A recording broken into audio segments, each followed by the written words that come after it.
கர்த்தர் உங்களை ஆசீர்வதிப்பார். அல்லேலூயா. சிரிச்ச முகத்தோட பக்கத்தில் சொல்லுங்க, கர்த்தர் என்கிட்ட பேச போறாரு, கர்த்தர் உங்ககிட்ட பேச போகிறாரு, பரிசுத்த ஆவியானவர் இடைபட போகிறார். அல்லேலூயா. இன்னைக்கு வாக்குத்தத்த வசனத்தோடு தான் இன்னைக்குள்ள கர்த்தருடைய வார்த்தை. அது ஒரு நீண்ட பிரசங்கம். அது உங்களோடு கர்த்தர் பேச போகிறார். வாசிக்கலாம். மார்க்கு எழுதிய சுவிசேஷம்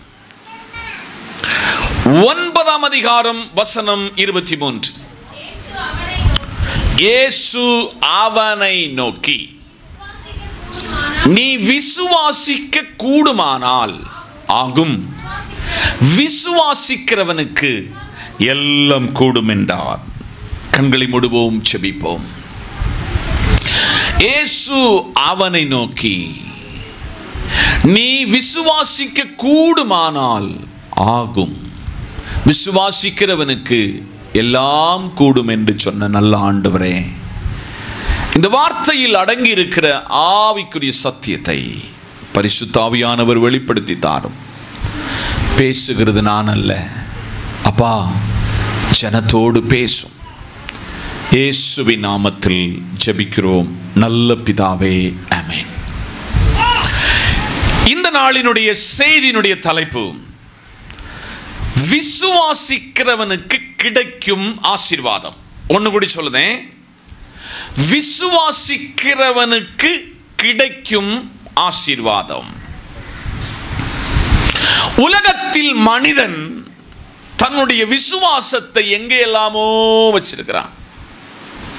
அதுவும் கிராமப்புறத்தில் இருக்கிற மக்கள் பூனையில, பள்ளியில, கெவிலியில தங்கள் விசுவாசத்தை வைத்திருக்கிறார்கள். சமீப காலமாக நம்ம இந்த கிராம ஊழியங்கள் அதிகமாய் செய்து வருகிறோம். அதுல பார்க்க சொல்ல நமக்குள்ள வாலிப பிள்ளைகள் காலில் ஒரு கயிறு மாதிரி கட்டியிருப்பாங்க, கையிலையும் என்ன கட்டியிருப்பாங்க. ஒரு நாள் நான் கேட்டேன், ஏமான்னு கேட்டேன். அது நான் பயந்துட்டேன். அப்பாவும் அம்மாவும் ஒரு இடத்துல கூட்டிட்டு போனாங்க, கெட்டி விட்டுட்டாங்க. மனிதனுடைய விசுவாசம் எங்கெங்கெல்லாமோ இருக்கிற இடத்துல இந்த மாதத்தில் பரிசுத்த ஆவியானவர் சொல்லுகிறார், விசுவாசிக்கிறவனுக்கு எல்லாம் கூடும். நிக்கிறவங்க போதகர் பலதை ஆண்டவரை மாத்திரம் விசுவாசித்ததுனால ஆண்டவரிடத்திலிருந்து அநேக நன்மைகளை பெற்றுக்கொண்ட ஒரு போதகர் என்பதை இந்த காலையிலே சொல்லுகிறேன். இன்னைக்கு மனசுல இந்த மாதம் 30 நாள் ஓட வேண்டிய அந்த சத்தம் என்னதான் இருக்கணும்னா, விசுவாசிக்கிறவனுக்கு எல்லாம் கூடும். பாடல் எல்லாம் நல்லா அழகா பாடுறோம் தெரியுமா? இன்னைக்கு வர்ஷிப்பில் பாடணும், கூடுமே, எல்லாம் கூடும். ஆனா அவிவிசுவாசம் பாடினவங்க கிட்ட தான் இருக்குது, அல்லாம மற்றவங்க கிட்ட அவிவிசுவாசம் குறைவு. இன்னைக்கு காலையில பரிசுத்த ஆவியானவர் சொல்லுகிறாரு, இந்த மாதத்துல நீ இயேசு கிறிஸ்துவை முழுமையாக எல்லா காரியத்திலும் நீ விசுவாசிக்க கூடுமானால் எல்லாம் ஆகும். நீங்கள் வசனத்தை வாசிக்கும் பொழுது ஒரு காரியத்தை புரிஞ்சிருப்பீங்க. பரிசேயர், சதுசேயர், குற்றம் கண்டுபிடிக்கிறவர்கள், இயேசுவினிடத்திலே குருட்டான கேள்விகளை, அவரை எங்கேயாவது சிக்க வைக்க வேண்டிய காரியங்களிலே ரொம்ப தீவிரமாயிருந்த காலத்தில் ஒரு அப்பாவுக்கும் ஒரு மகனுக்கும் ஒரு பெரிய பாரம். இவன் பிறந்ததிலிருந்தே ஒரு சுகவீனப்பட்டவன். தன் சரீரத்தை அவ்வப்பொழுது கல்லை எடுத்துக்கொண்டு தன் சரீரத்தில் இரத்த காயம் வரும்படிக்காக தன்னை வேதனைப்படுத்தி கொண்டிருக்கும் பொழுது இயேசு தகப்பனையும் அவனையும் பார்த்து சொன்ன ஒரு காரியம் என்னவென்றால், இயேசுவை விசுவாசிக்கிற ஒருவனுக்கு எல்லாம் கூடும். ஆதலால் இன்னைக்கு காலையிலே உங்க விசுவாசம் எங்கெங்கெல்லாம் வச்சிருந்தீங்களோ அதெல்லாம் எடுத்து தூர எறிந்து இந்த மாதத்தில் சொல்லணும், இயேசுவால, இயேசுவை நான் விசுவாசிக்கிறதுனால எல்லாம் எனக்கு கூடும். ஆமென் சொல்லுங்க.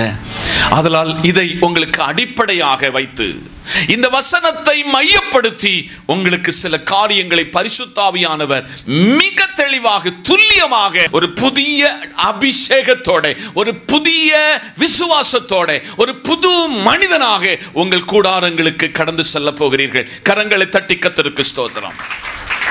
அதற்கு ஆதாரமாக எடுத்துக்கொள்ளுங்கள் எபிரேயர் நிருபம் 11ஆம் அதிகாரம் 6ஆம் வசனம். விசுவாசம் இல்லாமல் தேவனுக்கு பிரியமாய் இருப்பது கூடாத காரியம்.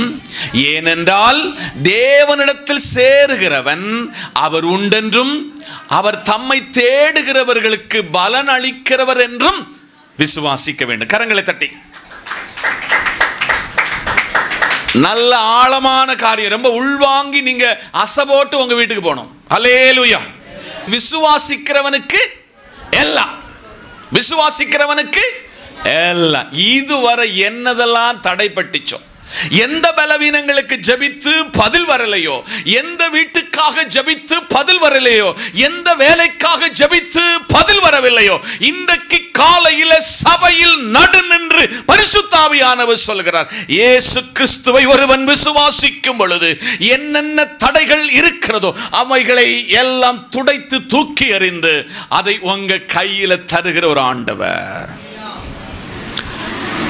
விசுவாசம் இல்லாமல் தேவனுக்கு பிரியமா இருக்க முடியாது. நம்பர் 1, இன்னைக்கு உங்க அப்பா அம்மாவுக்கு பிரியமா நடந்துக்கலாம்.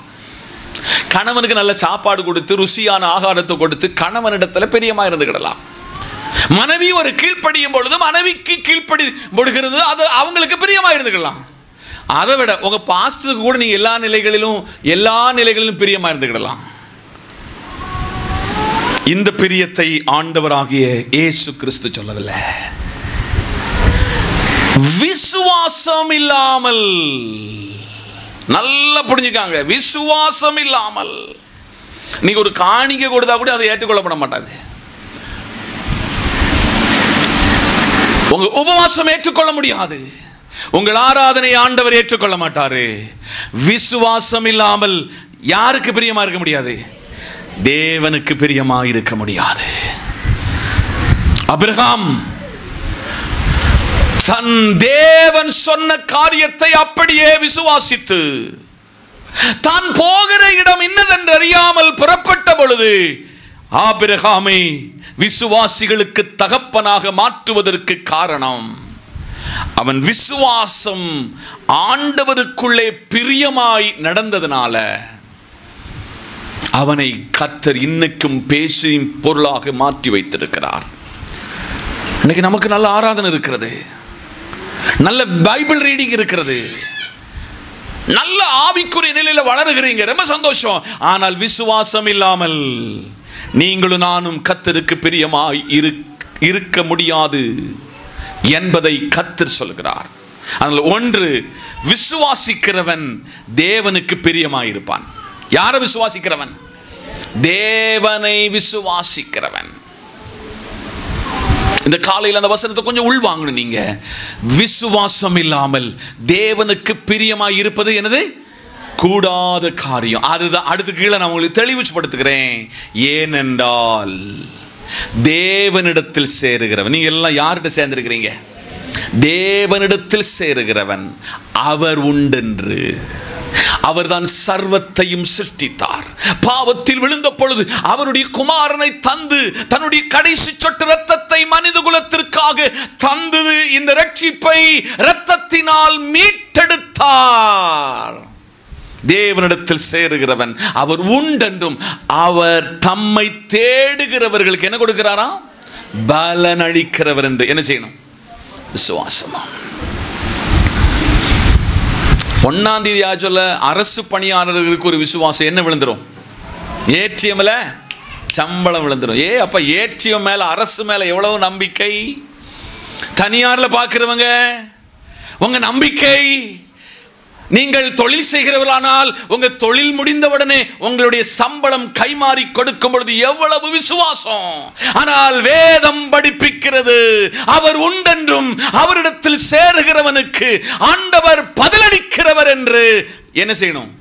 விசுவாசிக்க வேண்டும். என்னுடைய அனுதின வாழ்விலே, என்னுடைய ஊழியத்தில் ஆரம்பம் முதல் எடுத்துக்கொண்டீங்கன்னா, ஆரம்பம் முதல் இன்னைக்கு வர உதவி செய்தவங்க ரொம்ப பேர் என் கையில் இல்லை இன்னைக்கு. ஆனால் என் விசுவாசமும் எனக்கு வர வேண்டிய நன்மைகளை பரலோகம் இன்னைக்கு வர ஒரு குறை வைக்கல. காரணம், நான் இந்த மனிதனில் விசுவாசம் வைக்கல, மனிதனில் நம்பிக்கை வைக்கல. என்னுடைய நம்பிக்கையும் விசுவாசம் முழுக்க முழுக்க முழுக்க 100% தேவனிடத்தில் விசுவாசம் வைத்திருக்கிறேன். அதனால கர்த்தர் இந்த புது மாதத்தில் உங்களை உருவாக்குகிறார், உங்களை ஒரு புதிய மனிதனாக மாற்றுகிறார். நீ விசுவாசம் இல்லாட்ட யாருக்கு பிரியமா இருக்க முடியாது? தேவனிடத்தில் பிரியமா இருக்க முடியாது. நம்பர் 2, யோவான் எழுதின சுவிசேஷம். உங்களுக்கு எல்லாருக்கும் மனப்பாடமா தெரிஞ்ச வசனம். நீங்க நான் இப்ப சொன்ன உடனே டக்குன்னு உங்க வாயில அந்த வசனம் அப்படி டக்குன்னு வெளியில வரும். யோவான் 3:16.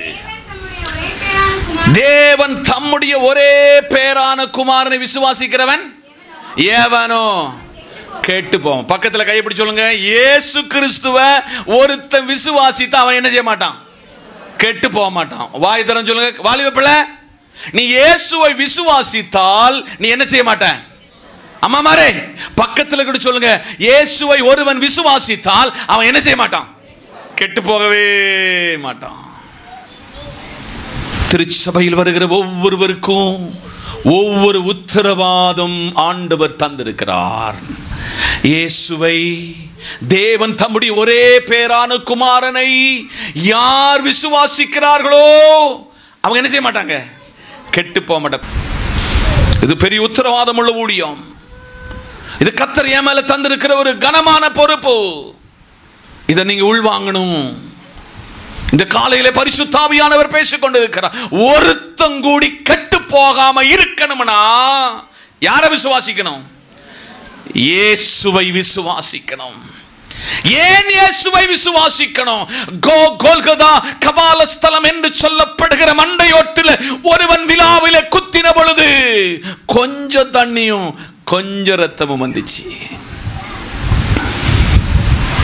ஒருத்தங்கூட இன்னைக்கு பிறந்த ஒரு பிள்ளை கூட நரகத்துக்கு போய்விடாதபடிக்கு ஆண்டவர் சமூகத்தில் அவன் கர்த்தருக்கு உண்மையாய் இருக்க வேண்டும் என்று, அவன் இயேசுவை விசுவாசிக்க வேண்டும் என்று, அவன் கெட்டு போய்விடக் கூடாது என்று படிப்பிக்கிற ஒரே புத்தகம் இந்த பரிசுத்த வேதாகமம். இன்னைக்கு ஒண்ணு நினைச்சு பாருங்க, எங்கெல்லாமோ கெட்டு போனோம், எங்க எல்லாமோ மோசம் போனோம், கோட்டர் கடையில் நின்னோம், தேவனுக்கு பிரியமல்லாத பல காரியங்களை செய்தோம். தூக்கி எடுத்தாரு, சபையில நடு நின்று உங்களை வச்சிருக்கிறாரு. உங்களை ஒரு பொறுப்புள்ளவனாக, சபைக்கு தூணாக, இந்த சபையை தூக்கி நிறுத்துவதற்கு உங்களை நிறுத்தி இருக்கிறாரு. இல்லாவிட்டால் நீங்கள் கெட்டு போயிருப்பீங்க. அவ்வளவு உங்களை நேசித்தார். தேவன் தம்முடைய ஒரே பேரான குமாரனை விசுவாசிக்கிறவன் மட்டும்தான் என்ன செய்ய மாட்டான்? கெட்டு போக மாட்டான். இல்லாவிட்டால் இன்னைக்கு உங்களை இவ்வளவு நேரம் இந்த இடத்துல உட்கார வைக்க முடியாது. எனக்கு நல்லா தெரியும், நீங்கள் ரட்சிக்கப்பட்டிருக்கிறீர்கள். நீங்கள் கெட்டு போகாமல் உங்கள் வாழ்வை பரிசுத்தப்படுத்தியிருக்கிறீர்கள். நீங்கள் கர்த்தருக்கு நேராக உங்களை அர்ப்பணித்திருக்கிறீர்கள். இயேசு விசுவாசித்தை நீங்க என்ன செய்ய மாட்டீங்க? ஹலோ, உங்க பிள்ளையும் கெட்டு போகாது, உன் கணவனும் கெட்டு போக மாட்டான், உன் மனைவியும் என்ன செய்ய மாட்டான்? கெட்டு போ. உங்க அப்பா அம்மாவும் என்ன செய்ய மாட்டாங்க? கெட்டு. அல்லேலூயா. இந்த காலையிலே என்னை கெட்டு போகாம இருக்கிறதுக்கு எனக்கு தருகிற ஒரு பெரிய ஆண்டவருடைய ஒரு பெரிய பெரிய காரியம் என்னன்னா விசுவாசம். என்னது? விசுவாசம். விசுவாசம் என்பது நம்பப்படுகிறவைகளின் உறுதியும் காணப்படாதவைகளின் நிச்சயம். நான் கெட்டு போக மாட்டேன். காரணம், நான் யாரை விசுவாசிக்கிறேன்? இன்னைக்கு வரை யாரெல்லாம் விசுவாசித்தீங்களோ யாருக்கிட்ட உங்க விசுவாசம் வைத்தீங்களோ அந்த விசுவாசத்தை தூக்கி எறிந்து உங்களை கெட்டு போகாமல் பாதுகாத்து பரலோகத்தை விட்டு இந்த பூ உலகத்திற்கு மனித சாயலில் வந்து கடைசி வரியந்தம் கிறிஸ்துவின் ஆண்டவராகிய கிறிஸ்து தன்னுடைய சிலுவையின் கடைசி வரியந்தமும் தன்னை கீழ்ப்படுத்தினவராய், தன்னை தாழ்த்தினவராய், தன்னுடைய சரீரத்தையே பிட்டுக் கொடுத்த அவரை விசுவாசிக்கிறவன் கெட்டு போகவே மாட்டான். தானியேலின் புத்தகம் 6ஆம் அதிகாரம் 23ஆம் வசனம். அப்பொழுது ராஜா தன்னில் மிகவும் சந்தோஷப்பட்டு, எல்லாம் கவனிங்க, தானியேலை கெபியில் இருந்து தூக்கிவிட சொன்னார். அப்படியே தானியேல் கெபியில் இருந்து தூக்கிவிடப்பட்டான். 6 பேர்ல தன் தேவன் பேரில் என்ன வச்சான்? அப்போ விசுவாசித்திருந்தபடியால் அவனில் ஒரு சேதமும், பக்கத்துல கையை பிடிச்சு சொல்லுங்க, ஒரு சேதமும் வராம உங்களை பாதுகாக்கணும்னு சொன்னா, தானியேல் விசுவாசம் வைத்த, தானியேலை கொண்டு போட்ட இந்த சிங்கக்கவியில ராஜாவுக்கு நல்ல தெரியும், காலையில போனா இந்த தானியேலுடைய ஒரு எலும்பு கூட மிஞ்சி இருக்கிறாது என்று அவனுக்கு தெரியும். ஆனால் சேதம் என்ன ஒன்னும் ஆகாது என்று சொல்லி விசுவாசம் வைத்த யெகோவா ஈரே என்கிற, யெகோவா நிசி என்கிற, யெகோவா சம்மா என்கிற, யெகோவா ராஃபா என்கிற, யெகோவா ரூபா என்கிற ஒருவர் ஒருவனை சேதப்படுத்தப்படாதபடிக்கு காத்துக் கொள்ளுவார். கடன், வியாதி, பிரச்சனை, சூழ்நிலை ஆய்ந்தடிக்கிறதா? ஒண்ணு உங்களை சேதப்படுத்தாது. கைப்பிடி சொல்லுங்க, ஒண்ணு உங்களை சேதப்படுத்தாது. ஆனா டிமாண்ட், நீ விசுவாசம் யார்கிட்ட வைக்கணும்? தேவனிடத்தில் வைக்கணும். உங்களை எந்த ஒரு காரியமும் உங்களை ஒன்றும் டச் பண்ணாது. நான் போன வாரம் ஒரு சாட்சி சொன்னேன். இந்த வேலை தொடங்க சொல்ல சும்மா தொடங்கல, நீண்ட காலங்கள் உபவாசம், நீண்ட நாள் ஸ்ட்ரகிள், நீண்ட நாள் ஆண்டவரிடத்தில் ஒரு போராட்டம். 2 ஒயரு மேல தண்ணிக்குள்ள கிடக்கு. அந்த ஒயர்ல ஒரு செகண்ட்னா அந்த கரண்ட் என் மேல பாஞ்சிருக்கும். ஆனால் சுகமாய் பத்திரமாய், இவனை எனக்கு மறுபடியும் வேணும், இவன் எனக்கு வேண்டி ஓடணும்னு கர்த்தர் பாதுகாத்திருக்கிறார். இந்த கர்த்தர் சொல்ற, நான் உன்னை எந்த சேதம் வருத்தாதபடிக்கு உன்னை பார்த்துக்கொள்வேன். எந்த ராஜா சிங்கக்கவியை உருவாக்கி சிங்கக்கவியிலே எடுத்தெறிந்தானோ அவன் கேட்கிறான், தானியேலே, உன்னை பாதுகாத்துக் கொள்வதற்கு இந்த தேவன் வல்லவராயிருந்தாரா? சிங்கத்தை அடைக்க வைக்கிற ஆண்டவர் உங்க பிள்ளைகளுக்கு எதிராக பல சிங்கங்கள் எழுந்து நிற்கிறதா? உங்கள் எதிர்காலத்திற்கு விரோதமாய் சிங்கங்கள் கர்ச்சிக்கிறதா? எல்லா சிங்கத்துக்குள்ள வாயை கட்டுவார். ஆமென் சொல்லுங்க. எல்லா வாயை அடைச்சி உங்க பிள்ளைய மலை போல் இருக்கிற பட்டணத்தை போல உன் சந்ததியை ஆசீர்வதிப்பார். நீ வெட்கப்பட்ட ஸ்தானத்தில் உன்னை தலைநிமிர செய்வார். இது தேவனுடைய வார்த்தை, ஏற்றெடுக்க வேண்டும். நம்பர் 4, யோவான் எழுதிய சுவிசேஷம் 6ஆம் அதிகாரம் 35ஆம் வசனம். இயேசு அவர்களை நோக்கி, ஜீவ அப்பம் நானே, என்னிடத்தில் வருகிறவன் ஒரு காலம் பசி அடையான், என்னிடத்தில் விசுவாசமாயிருக்கிறவன் ஒரு காலம் தாகமடையான். கரங்களை தட்டி உற்சாகத்தோடு ஆண்டவ சமூகத்தில் நான் இன்னைக்கு சொல்லியிருக்கிறேன், நீங்க இன்னைக்கு இங்கிருந்து புறப்பட சொல்ல நீங்க வந்த மனுஷனை போல அல்ல, நீங்க ஒரு புது மனுஷனாக, விசுவாசம் உள்ளவனாக, விசுவாச சந்ததியாக கர்த்தர் உங்களை வீட்டுக்கு அனுப்புவாரு. நீங்க திரும்பி வரணும். இயேசு அவர்களை நோக்கி, ஜீவாப்பம் நானே, என்னிடத்தில் வருகிறவன் ஒருவனும் பசியடையான், என்னிடத்தில் விசுவாசமாயிருக்கிறவன் ஒரு நாளும் தாகமடையான். அல்லேலூயா. இயேசு ஒரு சூழ்நிலையில சமாரியாவை தாண்டி போக வேண்டிய ஒரு சூழ்நிலை. எங்க சமாரியாவை தாண்டி போக வேண்டிய ஒரு சூழ்நிலை. நம்ம மனசுல பார்க்க, நம்ம முகத்துல பார்க்க சொல்ல, நம்ம மனசுல என்ன ஓடுதுன்னு தெரிகிறவர் நம்முடைய ஆண்டவர். கூட யார் உண்டு சொல்லுங்க? சீசர்கள் உண்டு. சீசர்கள் கண்டிப்பா இவங்களை இந்த கிணத்துக்கரையில் நிப்பாட்டினோம்னு சொன்னா இந்த யூதனாயிருக்கிற இயேசுவும் கூட வந்த யூதனும் இந்த சமாரியா காரி கிட்ட பேச விட மாட்டாங்கன்னு நல்லா தெரியும் ஏசப்பாவுக்கு. நீங்க போய் எங்க போங்க சொல்லுங்க, எங்க போகணும்? சீசரை எங்க அனுப்பினார் ஏசப்பா? சாப்பாடு. அல்லேலூயா. இயேசு நிற்கும் பொழுது ஒருவள் குடத்தை எடுத்து வருகிறாள். என்னத குடத்தை எடுத்து வருகிறாள். அவகிட்ட போய் கேட்கிறாரு, ஏம்மா நான் தாகமாயிருக்கிறேன், எனக்கு என்ன வேணும்? தண்ணி வேணும். அவ அடுத்த நிமிஷத்துல ஆமென் சொல்லுங்க, அவ சொன்னா, உன் தாடி இந்த மாதிரி ஒரு dress, you are a juice, நீ ஒரு யூதன், எங்க கலாச்சாரம் பிரகாரம் உனக்கு நாங்க என்ன செய்ய முடியாது? தண்ணி தர முடியாது. அடுத்த கொஸ்டின், ஏமா உன் கணவனுங்க? எனக்கு கணவனே இல்லை என்று அவள் சொல்கிறாள். அவர் திருப்பி சொல்கிறாள், அவளுடைய இருதயத்தின் உள்ளதை சொல்லுகிறாள்.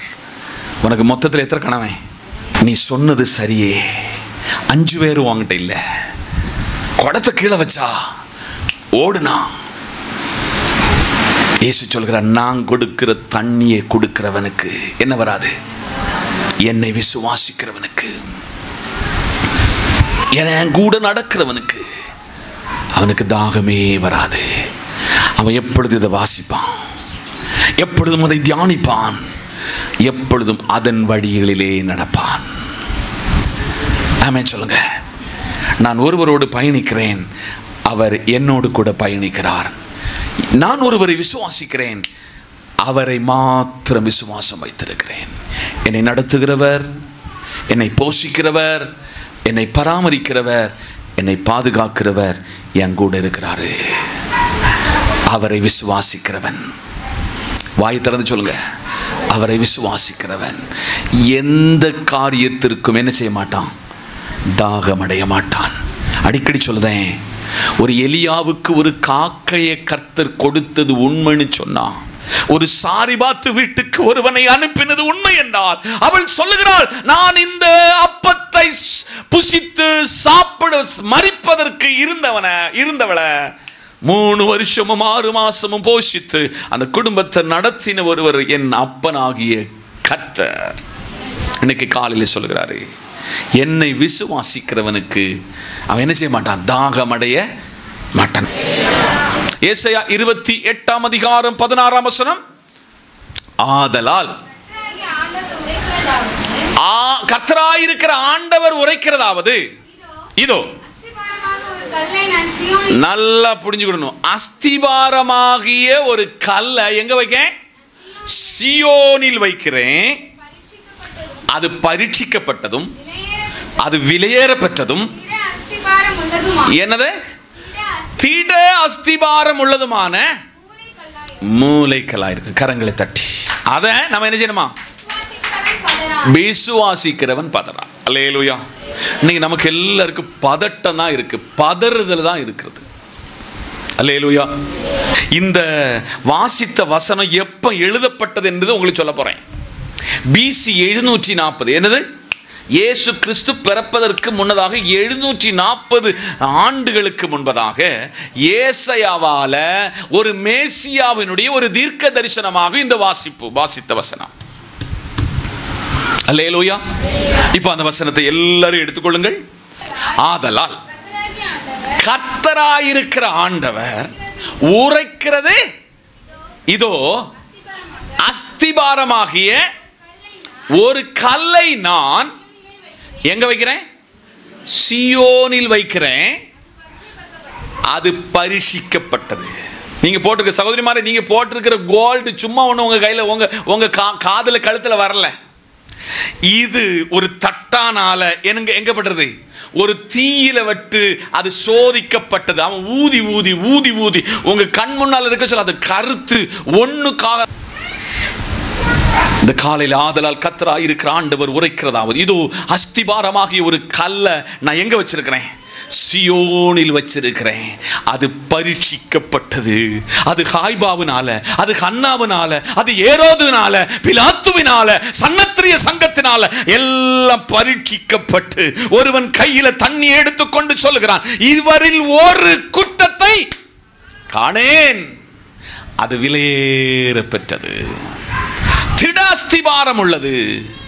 மூளைக்கல்லாய் இருக்கிற இயேசுவை விசுவாசிக்கிறவன் என்ன செய்ய மாட்டான்? எந்த பிரச்சனை வந்தாலும் என்ன செய்ய மாட்டான்? பக்கத்தில் கைப்பிடிச்சு சொல்லுங்க, நம்ம பதறக்கூடாது. நம்ம என்ன செய்யக்கூடாது? பதறக்கூடாது. ஏன் பதறக்கூடாதுன்னா, நம்ம விசுவாசித்திருக்கிற ஆண்டவர் எல்லாம் அவர் செய்வார். வீடை கட்டி தருவாரு, பிள்ளைகளுடைய திருமணத்தை நடத்தி தருவாரு, வேலையை தருவாரு. இப்ப இருக்கிற நிலையை ஆண்டவர் 1000 மடங்கு, எத்தனை மடங்கு உயர்த்துவாரு. 1200 ரூபாய் சம்பளக்காரன இன்னைக்கு 2 பிள்ளைகள் கை நிறைய சம்பளம் வாங்க கர்த்தர் உதவி செய்த கர்த்தர் எங்க அப்பா. அதுதான் தேவன். அதனால இன்னைக்கு காலையில உங்களை பார்த்து என்ன பார்த்து கத்த சொல்றாரு, விசுவாசம் எவன் வைக்கிறானா அவன் என்ன செய்ய மாட்டான்? பதற மாட்டான். நான் நம்பிக்கை வைத்திருக்கிற ஒருவர் நங்கூரமாக நின்று எனக்காக யுத்தம் பண்ணுவார், உங்களுக்காக யுத்தம் பண்ணுவார். ஆனா டிமாண்ட் விசுவாசம். என்னது? விசுவாசம். இந்த காலையிலே எபேசியர் 3ஆம் அதிகாரம் வசனம் 17. எபேசியர் 3ஆம் அதிகாரம் 17ஆம் வசனம். விசுவாசத்தினாலே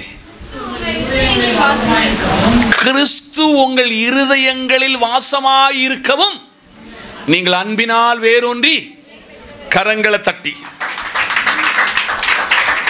நீங்க விசுவாசமா இருந்தா மட்டும்தான் உங்க வீட்டுல யாரு வாசம் பண்ணுவாரு? சொந்தக்காரங்க வந்தாச்சு, அப்படித்தானே? தமிழ்ல ஒரு பழமொழி உண்டு, விருந்தும் மருந்தும் 3 நாள். விருந்தும் மருந்தும், அப்பா அண்ணன் வர சொல்ல, அக்கா வர சொல்ல, வரவேற்பு என்ன, சிக்கன் என்ன, மட்டன் என்ன, என்னென்ன விவங்கள் உண்டோ எல்லாம் ரெடி ஆயிரும். நீங்க என்னைக்கு போவீங்கன்னு சொல்லி அவர் முகத்தை பார்த்தா தெரியும் என்னைக்கு நீங்க போயிருவீங்க. ஹலோ, இன்னைக்கு காலையில கர்த்தர் சொல்றாரு, நீங்கள் என்ன எப்போ விசுவாசிக்கிறீங்களோ உங்க இருதயத்துல என்ன செய்திருவேன் நான். நீங்க எப்பெல்லாம் விசுவாசத்துல இருந்து வெளியில போறீங்களோ அப்ப நானும் அவுட்டு. டாக்டரை பார்க்க போக சொல்ல அவருடைய நேம் போர்டுக்கு கீழே ஒரு வாசகம் இருக்கும், இன் அவுட். என்னது? In out. இன்னுன்னு சொன்னா அந்த அந்த அந்த அந்த நர்ஸ் அந்த இன்ன இப்படி திருப்பி வைப்பா. அவுட்னா அங்கிட்ட அவுட்னு திருப்பி வச்சிருவோம். அங்க நீங்க போக சொல்ல படிச்சவங்க பார்த்துருவீங்க, என்னைக்கு டாக்டருங்க இல்ல. இன்னைக்கு காலையில கத்த சொல்றாரு, நீ என்னைக்கு விசுவாசத்தை என்கிட்ட இருந்து எடுத்து போடுகிறதையோ அன்னைக்கு உன் இருதயத்துல வாசம் பண்ணுகிறத நான் விட்டுருவேன். ஒரு அலையில சொல்லுங்க. இன்னைக்கு காலையில கத்த சொல்ல, உன் விசுவாசம் இன்னைக்கு எப்படி இருக்கு? இந்த விசுவாசம் உன்கிட்ட இல்லைன்னா இன்னைக்கு அந்த விசுவாசத்தை புதுப்பிச்சுட்டு தான் இன்னைக்கு இங்க இருந்து போனோம். அப்படி புதுப்பிச்சுட்டனா உன் இருதயத்துக்குள்ள யார் வாசம் பண்ணுகிறார்? வெளிப்படுத்தின விசேஷம் 3ஆம் அதிகாரம் அதனுடைய 20ஆம் வசனம், இதோ வாசற்படியில் நின்று கதவை தட்டுகிறேன், ஒருவன் என் சத்தத்தை கேட்பானாகில் நான் அவனோடு அவன் என்னோடு கூட போஜனம் பண்ணுவான். உங்க காதுல கழுத்துல கிளத்திட்டு பொட்டுகிட்டு வைக்காம நீங்க இயேசு என் கூட இருக்கிறான்னு சொன்னா நான் நம்ப மாட்டேன். இருதயத்துல இயேசு வாசம் பண்ணி உங்க இருதயத்துக்குள்ள விசுவாசத்துல இயேசுவை ஏற்றுக்கொண்டா உங்க இருதயத்துக்குள்ள யார் இருக்கிறாருன்னு அர்த்தம். இதுதான் ராஜன் பாஸ்டருடைய டீச்சிங், இதுதான் வேதத்தினுடைய டீச்சிங். இத உட்கொள்கிறவனுக்கு இந்த வசனம் சொல்லுது, இயேசு கிறிஸ்துவை உங்கள் இருதயத்தில் விசுவாசித்தால் அவர் உங்களுக்குள் உங்கள் இருதயத்துக்குள் என்ன செய்வார்? இதாமையா உண்மையான வேத விளக்கம் என்பதை இந்த காலையில் சொல்லுகிறேன்.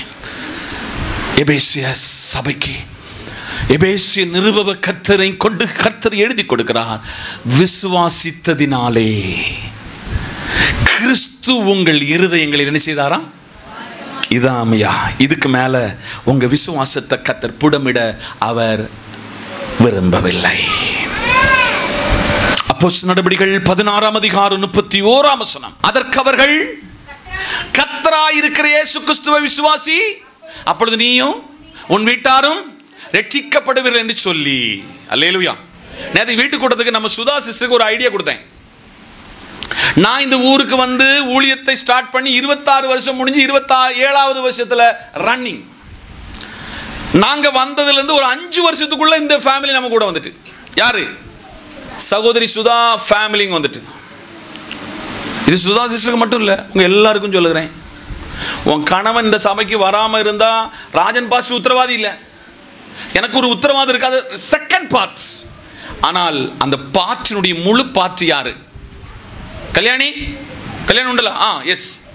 இங்க இருக்கிற கணவன் இங்க யாரெல்லாம் வராம இருக்கிறாங்களோ உங்களுக்கு இன்னைக்கு காலையில ஒரு பெரிய மனுஷனை உங்களுக்கு அறிமுகப்படுத்த போகிறாரு. பவுலும் சீலாவும் பகல் முழுவதும் அடிக்கப்பட்டு விஸ்தரிக்கப்பட்டு சிறைச்சாலையிலே கொண்டு சென்ற பொழுது தூங்க வேண்டியவர்கள் ஆராதித்து கர்த்தர் நாமத்திலே தேவனை துதித்த பொழுது தூங்காமல் விழித்திருக்க வேண்டியவன் தூங்கிவிட்டான். சிறைச்சாலையின் கதவுகள் எல்லாம் திறவுண்ட பொழுது வெளியில இவங்களுக்கு போக மனசுல. காரணம், நாங்கள் ஆராதிக்கிற தேவன் குறுக்கு வழியை நிலையிலே சம்பாதித்து எங்களை விடுவிக்கிறவர் அல்ல. அவன் கேட்ட கேள்விதான் இன்னைக்கு வாசித்தோம். அவன் கேட்ட கேள்விக்கு தான் பதில். அதற்கு அவர்கள், கர்த்தராய் இருக்கிற இயேசு கிறிஸ்துவை நீ விசுவாசி. இன்னைக்கு ஒருவேளை கர்த்தர் வருகை தாமதிப்பானால், ஒருவேளை இன்னைக்கு கர்த்தர் வந்தால் உங்களை கூட்டிட்டு போவாரு. உன் கணவன் கைவிடப்பட்டால் அங்க போய் கேட்கிற கேள்வி, உன் கணவனோடு, உன் மனைவியோடு, உன் பிள்ளைகளோடு நீ எல்லா காரியத்திலும் என்ன செய்தா? மிங்கிளானாய். கணவன் கூப்பிட்ட இடத்துல, மனைவி கூப்பிட்ட இடத்துல, எல்லா இடத்திலும் போன. ஒரு பெண்ணு நினைச்சா எல்லாம் சாதிக்கலாம். நல்லா எழுதி வச்சுக்காங்க. ஒரு பெண்ணு நினைச்சா எல்லாம் சாதிக்கலாம். கணவனை வராம இருக்கிற கணவனை இந்த கல்யாண வீட்டுக்கு கூட்டு போக தெரியுமா? அழுது கூப்பாடு போட்டு பட்டு சேலை வாங்க தெரியுமா? இந்த செயின் பெரிய மற்ற செயினை விட பெரிய செயினா இருக்கணும்னு சொல்லி வாங்க தெரியுதா? ஏன் உன் கணவனை ஆலயத்துக்கு கொண்டு வருவதற்கு நீ முயற்சி எடுக்கல? காரணம், இந்த பைபிள் படிப்பிக்கிறது, நீ மட்டும் ரட்சிக்கப்பட்டா போதாது. உன் கணவன், உன் மனைவி, உன் பிள்ளைகள், உன் பேர பிள்ளைகள் எல்லாரும் என்ன செய்யணும்? ரட்சிக்கப்படணும். இன்னைக்கு காலையில அடுத்த வாரத்திலேயாவது நீங்க ஒரு தீர்மானம் பண்ணணும். நான் இருக்கிற இடத்துல எங்க அம்மா என் பக்கத்தில் உட்காரணும். நான் இருக்கிற இடத்துல என் பேர பிள்ளைகள் அதில் உட்காரணும். நான் இருக்கிற இடத்துல என் மருமக என் பக்கத்தில் உட்காரணும். ஆமென் சொல்லுங்க. அடுத்த வாரம் ஒரு தீர்மானம் பண்ணணும். நான் என் மருமக பக்கத்தில் தான் இருப்பேன், என் மகா பக்கத்தில் தான் இருப்பேன். அது என்னன்னா, இங்க யூனிட்டி இருந்தா வீட்டில் யூனிட்டி வரும். மாமியார் கூட மக்களேன்னு கூப்பிட சொல்ல உடனே அவ முறைக்கிற முறையில் இனி அவங்க அப்படி என்ன செய்ய மாட்டாங்க. அவ்வளவுதான், முடிஞ்சு போச்சு. இந்த ஃபெலோஷிப் பக்கத்தில் மருமகளே, ஆண்டவர் உன்கிட்ட சொன்னால இனி அதை செய்யாத, மாமியார கொடுமைப்படுத்தாத, சாப்பாடுல குழம்புல பூட்டாத, இங்க சொல்லி கொடுத்தாரலா, இதை கடைபிடி, நீ ஆசீர்வாதமா இருப்பாய். ஆமென். இது ஒரு பெரிய பல்கலைக்கழகம் உங்க தேவாலயம். ஆமென் சொல்லுங்க. இது ஒரு பெரிய பல்கலைக்கழகம், ஒரு பெரிய யூனிவர்சிட்டி. அது அப்படியே பிடிக்கணும், கேட்ச் பிடிக்கணும். அவர்கள் 2 பேரும் சேர்ந்து சொன்னாங்க, கர்த்தராய் இருக்கிற இயேசுவை விசுவாசி, அப்பொழுது நீ மட்டும் இல்ல உன் வீட்டார் அனைவரும். ஒரு ராத்திரில ஒரு பெரிய செலிப்ரேஷன். ஆமென். பரலோகத்தில் ஞாபக புஸ்தகம், பரலோகத்தில் ஜீவ புஸ்தகம், இவங்க குடும்பத்தில் எல்லாரும் பேர் 1 2 3 4 5 பட்டியல் எழுதப்பட்டது. ஆமென் சொல்லுங்க. இன்னைக்கு காலையில் ஆண்டவர்கிட்ட சொன்ன, ஆண்டவரே என்னை ரட்சிக்கப்பட வச்சதுக்கு என்ன மட்டும் அல்ல ஆண்டவரே, என் குடும்பத்தில் இன்னும் என் கூட பிறந்தவன், என் உறவு, என் நண்பன், என் இனஜன பந்துக்கள் எல்லாரும் மனம் திரும்பணும். அதுக்கு நான் விசுவாசித்த இயேசுவை அவங்ககிட்ட ஃபோர்ஸ் பண்ணிக்கிட்டே இருப்பேன். ஆமென் சொல்லுங்க. அவங்கள ஃபோர்ஸ் பண்ணிக்கிட்டே இருப்பேன். ராஜன் பாஸ்டருக்கு ஒரே ஒரு இலக்கு தான், ஆத்துமாவை சம்பாதித்தா அது ஜலத்தினாலும் ஆவினாலும் அது என்ன செய்யணும்? பிறக்கணும். அவங்களை கொண்டு ஆண்டவர் சமூகத்தில் ஞானஸ்தானம். இது ஒரு பெரிய தரிசனமாகும். இந்த ஞானஸ்தான தொட்டி ஆமென் சொல்லுங்க. லட்சங்கள் அதில் ஞானஸ்தானம் எடுக்க போறாங்க. அல்லேலூயா. லட்சங்கள் மனம் திரும்ப போறாங்க. லட்சங்கள் ஆண்டவரை ஏற்றுக்கொள்ள போகிறாங்க. ஏன்னா இந்த வேதம் அதுதான் என்ன படிப்பிச்சிச்சு. அதை ஏற்றுக்கொள்ளுங்கள், அதை அங்கீகரியுங்கள், அதன்படி வாழ்வதற்கு தங்களை அர்ப்பணியுங்கள். யோவான் 11:14-40. யோவான் 11:40 இயேசு அவனை நோக்கி, நீ விசுவாசித்தால் தேவனுடைய மகிமையை காண்பாய் என்று உனக்கு சொல்லவில்லையா என்றார். கரங்களை தட்டி. விசுவாசிக்கிறவனுக்கு மட்டும்தான் தேவ மகிமையை பார்க்க முடியும். அல்லேலூயா, அல்லேலூயா. நம்ம எல்லாம் அடிக்கடி சில இடத்துல உடா போடுவோம். என்ன தெரியுமா? இயேசுவை நேரடியாக பார்த்தேன். என்னது? நான் 1 மணி நேரம் இருந்து பேசினேன். இது அண்டம் புழுவு. இது என்ன புழுவு? அண்டம் புழுவு. இயேசு அவனை நோக்கி, நீ விசுவாசித்தால் என்ன மகிமை? தேவனுடைய மகிமை ஒரு காற்று இப்படி இதனுடைய சிவரிங் இருக்கிறது போல தேவ மகிமையை தேவனோடு நடக்கிறவனுக்கு உணர முடியும். ஹலோ, தேவனோடு நடக்கிறவனோடு கர்த்தர் பேசுவார். இன்னைக்கு காலையில் விசுவாசிக்கிறவனுக்கு மட்டும்தான் என்ன மகிமையை பார்க்க முடியும். எனக்கு இந்த வசனத்தை வாசிக்க சொல்ல ஒரு குடும்பத்தின் மேல அவ்வளவு ஒரு ஈர்ப்பம், அவ்வளவு ஒரு ஹானர், அவ்வளவு அந்த குடும்பத்தின் மேல எனக்கு ஒரு பெரிய ஒரு ஈர்ப்பம். எந்த குடும்பத்துக்கும் இல்லாத பெத்தானியாவில் உள்ள குடும்பத்துக்கு இயேசு காண்பித்த சிநேகம், இயேசு விளம்பி கொடுத்த தேவ வசனம், இயேசு விளம்பி கொடுத்த தேவ வார்த்தை, இயேசு ராத்தங்கின வீடு, இயேசு புசித்த வீடு, இயேசு நல்ல சந்தோஷமாக அந்த குடும்பத்தோடு நெருங்கின உறவு வைத்த குடும்பம். அந்த குடும்பத்தில் ஒருத்தனுக்கு என்ன வந்துச்சு? சுகவீனம், 2வது மரணம், இப்போ எமர்ஜென்சி, தீவிர சிகிச்சை, 3rd நீங்க சொன்னது மாதிரி மரணம். இந்த 3க்கு யாரு போகல? 4ஆம் நாள் இயேசு பெத்தானியாவுக்கு எல்கைக்குள்ள வந்த உடனே இந்த சகோதரிமாருக்கு வீட்டில் இருப்பு வரல. இயேசுவை எதிர்கொண்டு ஓடினாள். ஒருத்தி சொல்கிறாள், நீர் இங்கே இருந்திருப்பீரானால் என் சகோதரன் மரிச்சிருக்க மாட்டான். ஒருத்தி சொல்கிறாள், உம்முடைய வருகையின் நாளிலே யார் எழுந்திருப்பா? இவன் எழுந்திருப்பான். இயேசு கல்லறைக்கு முன்பாக சென்று கண்ணீர் விட்டார். ஆமென் சொல்லுங்க. அல்லேலூயா. இப்போ அங்க சொன்ன வார்த்தையாக்கும் இப்போ நான் இப்போ உங்களுக்கு மென்ஷன் பண்ண போறேன். இயேசு அவளை நோக்கி, நீ விசுவாசித்தால் என்னதெல்லாம் நடக்காம இருக்கோ இதெல்லாம் உனக்கு நடக்கும். ஆமென் சொல்லுங்க. இதுவரையும் சில ஜபத்தை ஜபம் பண்ணி வேண்டாம் இனி இது கிடைக்காதுன்னு விட்டு இருக்கீங்களா? பிள்ளையை சொல்லி, ஒரு குழந்தை பாக்கியத்தை சொல்லி, ஒரு வீட்டை சொல்லி, உன் கடனை சொல்லி எல்லாம் வேண்டான்னு மூட்டை கட்டி வச்சிருந்தால் இன்னைக்கு பரிசுத்த ஆவியானவர் சொல்கிறார்.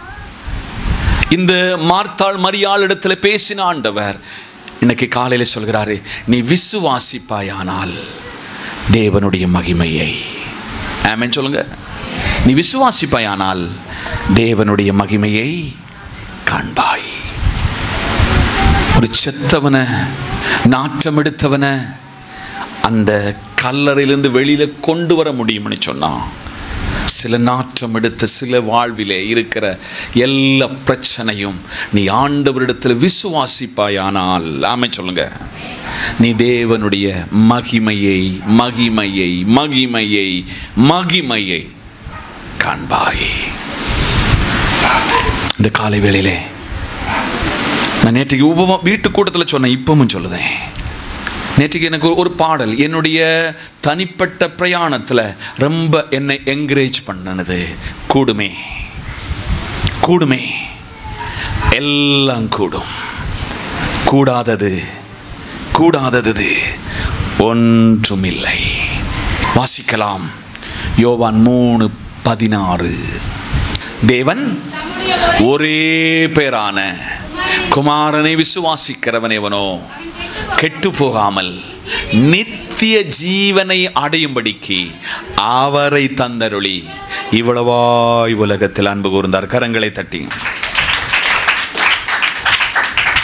தமிழ்ல ஒரு பழமொழி சொல்லுவாங்க, வெந்ததை சாப்பிட்டு விதி வந்தால் மரணம். அடுத்து ஒரு டீச்சிங் இப்படி படிப்பிக்கிறது, இந்த ஜென்மத்தில் நீ நல்லது செய்தால் அடுத்த ஜென்மத்தில் நீ ராஜாவாக பிறப்ப, பெரிய ஆளா பிறப்ப. நீ கொடுமை செய்த நாயா பிறப்ப. ஆனா அந்த பைபிள் சொல்லுது, ஒரு தரம் மரிப்பதும் பின்பு நியாய தீர்ப்படைவதும் மனிதனுக்கு நியமிக்கப்பட்ட ஒரே வாழ்க்கை. சொல்லுங்க, என்ன வாழ்க்கை? அந்த வாழ்க்கைக்கு பின்பு இயேசுவை விசுவாசிக்கிறவனுக்கு இட்டர்னல் லைஃப், நித்திய ஜீவன். என்னது? நித்திய ஜீவன். நமக்கு முன்பு மரித்தவர்களை ஆண்டவர் பரதீசியாவில் ரெஸ்ட் இன் பீஸ்ல வச்சிருக்கிறாரு. கர்த்தருடைய காகள தொனி கேட்கும் பொழுது கிறிஸ்துவுக்குள் மரித்தவர்கள் முதலாவது எழுந்திருப்பார்கள், பின்பு ஜீவனோடு இருக்கிற நாம் நித்திய யுகா யுகமாக அவரோடு வாசம் பண்ணுவோம். அதுக்கு ஒரே காரியம் பைபிள் சொல்லுது, விசுவாசிக்கணும். ஆமென் சொல்லுங்க. என்ன செய்யணும்? விசுவாசிக்கணும். இது பரிசுத்த ஆவியானவர் உங்ககிட்ட பேசினது. உங்களுக்கு ஒரு நித்திய ஜீவன் இருக்கிறது. உங்களுக்கு என்ன இருக்கு? ஒரு நித்திய ஜீவன் இருக்கிறது. இன்னைக்கு காலையில் சங்கீத தியானத்தில் கேட்டோம், நமக்குள்ள சரீரத்துக்குள்ள ஒன்று காரியத்தை வச்சிருக்கிறார், ஆத்துமா. என்னது? அந்த ஆத்துமா சாகவே சாகாது. ஆமாம் சொல்லுங்க. அந்த ஆத்துமா என்னைக்கு நம்ம கிட்ட ஒருவர் தந்தாரோ அவர் கரத்தில் போகணும்னு சொன்னா, அந்த நித்தியத்துக்குள்ள பிரவேசிக்கணும்னு சொன்னா, ஒரே வழி இயேசுவை மாத்திரம் விசுவாசிக்க வேண்டும்.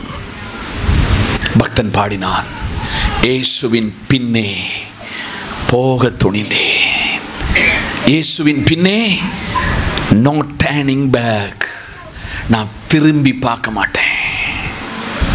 அதனால் இன்னைக்கு காலையில் 9 காரியத்தை உங்கள்கிட்ட ஷேர் பண்ணியிருக்கிறேன். பரிசுத்த ஆவியானவர் ஷேர் பண்ணியிருக்கிறாரு.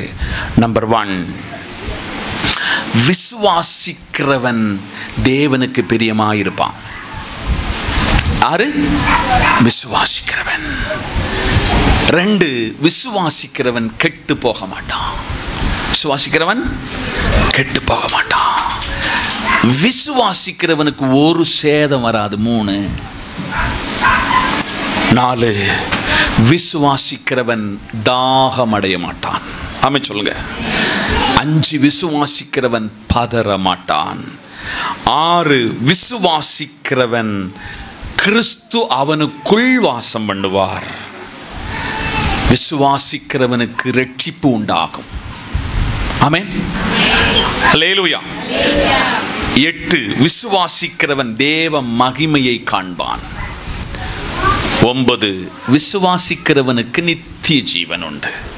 அப்படி இருக்கிற இடத்துல ஒரு நிமிடம் ஆண்டவரிடத்துல, பரிசுத்த ஆவியானவரிடத்துல நம்மை ஒரு நிமிஷம் தாழ்த்தலாமா? பரலோகத்தின் நல்ல பிதாவே, உடைய மெல்லிய சத்தம் எங்களோடு கூட பேசினதே, எங்களை ஒரு புதிய மனிதனாக மாற்றிட்டே. எங்களை சமர்ப்பிக்கிறோம் ஆண்டவரே, எங்களை தாழ்த்துகிறோம் ஆண்டவரே. எங்களுக்கு இன்னைக்கு தேவையான ஒரு வாக்குத்தத்தத்தோடு ஒரு பிரசன்னத்தை உணரத்தக்க விதத்தில் ஒரு மெல்லிய சத்தத்தை கேட்க கிருபை செய்தீரே. தொடர்ந்து உமக்காய் வாழ வளர கிருபை தாரும். இயேசுவின் நாமத்தில் பிதாவே, ஆமென்.